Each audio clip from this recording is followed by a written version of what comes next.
ఉంటారు ఇది లీజుకి, వాళ్ళు వేరే వాళ్ళకి అద్దెకిచ్చుకుంటారు. అద్దెలు భారీగానే ఉంటాయి అక్కడ. ఆ విధంగా ఇక్కడ చూసుకున్న స్టార్టింగ్లో ఒక ఫర్ ఎగ్జాంపుల్ ఒక కాంప్లెక్స్ కట్టాలనుకోండి, షాపింగ్ కాంప్లెక్స్ ఓ 10 కోట్లు అవుతుంది అనుకుందాం, లేదు 100 కోట్లు అవుతుంది అనుకుందాం. 100 కోట్ల రూపాయలకి నీకు అక్కడ 500 కోట్ల ప్రాపర్టీ ఉంది చేతిలో.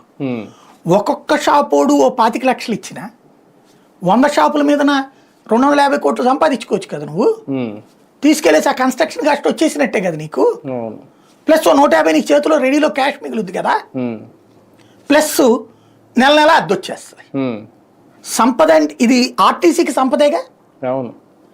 లేదు ప్రభుత్వంగా తీసుకోను, నీ ఏపీఐఐసీను ఇంకోటో నువ్వు కట్టుకో, దాంట్లో కాంప్లెక్స్ నువ్వు డబ్బులు తీసుకో, అప్పుడు కదా నీకు సంపద సృష్టి.